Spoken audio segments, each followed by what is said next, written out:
Friends, welcome to கவிதாசmayalarai. இன்றைக்கி நம்ம பார்க்க போகிறது நல்ல ஒரு ஸ்பெஷலான street food style chaat recipe. Road கடை காளான். இந்த பானிபூரி கடைகளெல்லாம் கிடைக்கிற அந்த காளான் எப்படி செய்கிறதுன்னு பார்க்கலாங்க.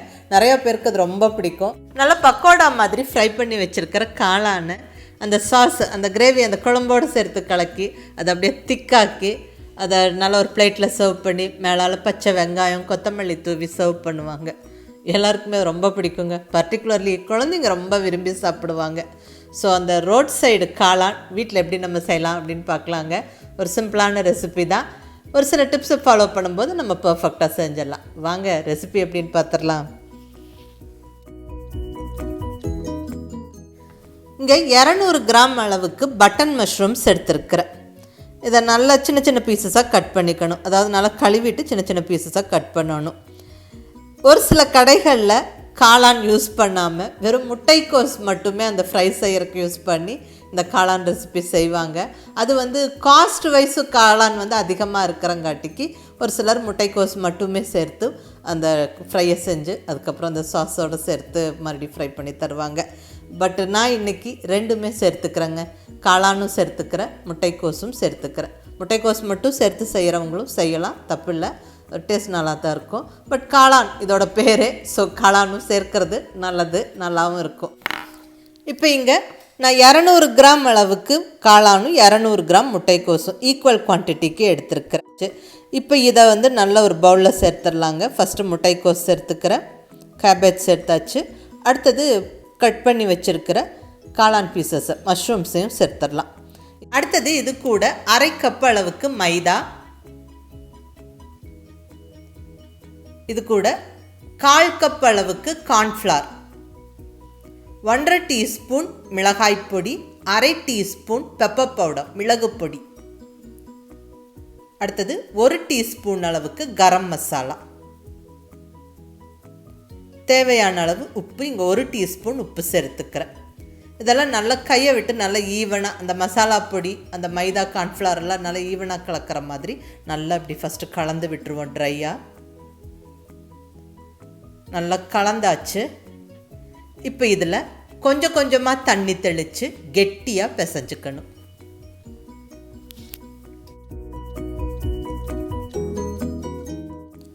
பாருங்கள், நல்லா இந்த அளவுக்கு கெட்டியாக பிசைஞ்சுக்கணும். அப்போ தான் நம்ம எடுத்து நல்லா இப்படி பக்கோடா மாதிரி உதுத்து நம்ம ஃப்ரை பண்ணி எடுக்கலாம். ஸோ இங்கே நல்லா பிசைஞ்சு ரெடியாக இருக்குது. அடுத்தது இங்கே ஸ்டவ்வில் கடாய் வச்சாச்சு. நல்லா பொரிக்கிறதுக்கு தேவையான அளவு எண்ணெய் விட்டு நல்லா சூடாக்கியாச்சுங்க. இப்போ நம்ம ரெடியாக வச்சுருக்கிற காளான் மிக்ஸை நல்லா இப்படி பக்கோடா மாதிரி சின்ன சின்ன பீசஸாக போட்டு விட்டு நல்லா பொறுமையாக ஃப்ரை பண்ணி எடுத்துடலாம். நல்லா எண்ணெய் சூடானதுக்கப்புறம் ஸ்டவ்வை மீடியம் ஃப்ளேமில் வச்சுக்கிட்டு பொரிச்செடுங்க. அப்போ தான் நல்லா கிறிஸ்பியாக அது பொரிஞ்சு வரும்.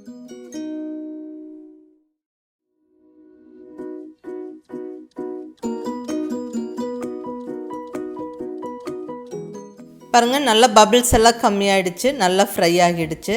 இப்போ நம்ம ஆயிலிருந்து எடுத்துடலாம்.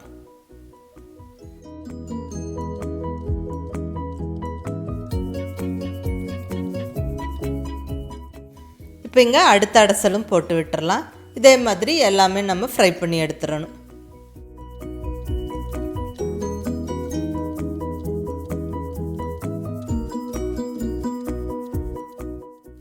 பாருங்கள், எல்லாமே நல்லா ஃப்ரை பண்ணியாச்சு. இதுவே நல்லா மொறுன்னு நல்லா டேஸ்ட்டாக இருக்குங்க. இப்படியே சாப்பிட்றலாம். பட் நம்ம இப்போ ரோட்டு கடை காளான் செஞ்சுக்கிட்டு இருக்கிறோம். கொஞ்சம் பெரிய பெரிய பீசஸாக இந்த ஃப்ரைஸ் இருந்தால் கொஞ்சம் சின்ன சின்னதாக உடச்சி விட்டுடுங்க. ஸோ கலந்துக்கிறதுக்கு ஈஸியாக இருக்கும். அடுத்தது இங்கே ஸ்டவ்வில் ஒரு பேன் வச்சாச்சுங்க. இதில் 1 குழிக்கரண்டி எண்ணெய் விட்டுறலாம். இதில் நல்லா பொடியாக நறுக்குன்னு ஒரு பெரிய வெங்காயம் சேர்த்துக்கிறேன். இந்த வெங்காயம் நல்லா கொஞ்சம் கலர் மாறுற வரைக்கும் நல்லா வதங்கணும். இப்போ இதில் நல்லா ஃப்ரெஷ்ஷான கருவேப்பிலை 1 கொத்து போட்டுடலாங்க. நல்லா இந்த வெங்காயம் கருவேப்பிலெல்லாம் நல்லா ஃப்ரை ஆகட்டும். இப்போ 1/2 ஸ்பூன் ஜிஞ்சர் கார்லிக் பேஸ்ட், இஞ்சி பூண்டு விழுது சேர்த்து விட்டு நல்லா அந்த பச்சை வாசனை போகிற வரைக்கும் வதக்கி விடணும்.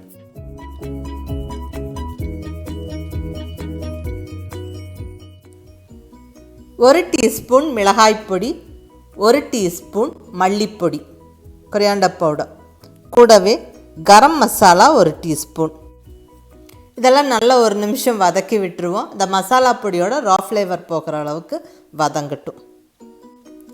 இப்போ இதில் நல்லா அரைச்ச தக்காளி விழுது சேர்த்துக்கலாம். இங்கே 1 பெரிய தக்காளியை அரைச்சி சேர்த்துக்கிறேன். இந்த தக்காளி விழுதுக்கு பதிலாக டொமேட்டோ கெச்சப்பும் சேர்த்துக்கலாம். அது உங்கள் விருப்பம். ஒரு சில கடைகளில் டொமேட்டோ சாஸ் சேர்த்துக்குவாங்க. ஒரு சில கடைகளில் மசாலா பூரிக்காக ரெடி பண்ணி வச்சுருக்கிற குழம்பு சேர்த்து செய்வாங்க. இப்போ இங்கே தேவையான அளவு உப்பு சேர்த்துடலாம். அதாவது இந்த கிரேவிக்கு தேவையான அளவு உப்பும் கூடவே கொஞ்சம் மஞ்சள் பொடியும் சேர்த்து விட்டுடலாம். நல்லா குயிக்காக இந்த தக்காளி நல்லா வதங்கும். தக்காளி நல்லா அந்த பச்சை வாசனை போகிற வரைக்கும், அந்த ரா ஃப்ளேவர் போகிற வரைக்கும் நல்லா கம்ப்ளீட்டாக வதங்கிடணுங்க. பாருங்கள், நல்லா கம்ப்ளீட்டாக வதங்கிருச்சு. இப்போ இங்கே ஒரு பவுலில் 2 ஸ்பூன் கார்ன்ஃப்ளவர் எடுத்துருக்கிறேன். இதில் நல்லா 1 டம்ளர் தண்ணி விட்டு நல்லா கட்டி இல்லாமல் நல்லா கரைச்சிக்கணும்.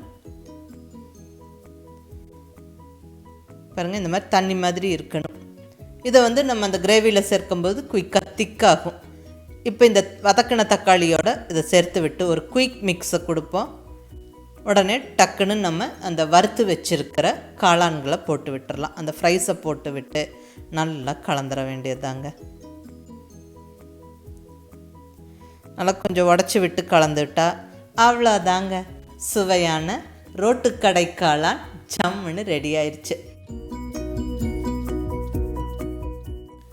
இப்போ இதை பிளேட்டிங் பண்ணிடலாம். நல்லா பிளேட்டில் போட்டு விட்டு பொடியாக நறுக்குன்னு பெரிய வெங்காயம் தூவி விட்டு கூடவே நல்லா பொடியாக நறுக்குன்னு கொத்தமல்லி இலையும் போட்டுடலாம். விருப்பம் இருக்கிறவங்க கேரட்டும் போடலாம். அவ்வளோதாங்க, சுவையான ரோட்டுக்கடை காளான் ஒரு அருமையான ஸ்ட்ரீட் ஃபுட் ஸ்டைல் சாட் ஜம்முன்னு ரெடி ஆகிடுச்சு. இது எல்லாருக்குமே ரொம்ப பிடிச்ச ஒரு டிஷ். இது நம்ம வீட்டில் அழகாக குயிக்காக இப்படி செஞ்சிடலாம். ட்ரை பண்ணி பாருங்கள், எல்லோரும் விரும்பி சாப்பிடுவாங்க.